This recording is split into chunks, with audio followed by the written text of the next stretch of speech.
Apply a thin layer of gel to the target area. Then shave the hair with a razor.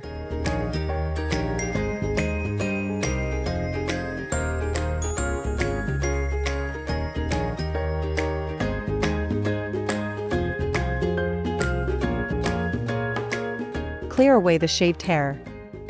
Apply the gel evenly at a coin-thick layer. Cover the recipient's eyes with washcloths, then place the black goggles on. Select 808-755 1064 nanometers diode laser on the screen. Select S for the operating area. Click on the model's armpit.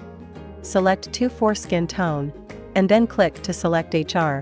Pulse width, 40 Hz. Frequency, 4 Hz. Cooling level, 4. The operator must wear goggles as well. Use stamping techniques across the target area, ensuring full contact between the treatment head and skin.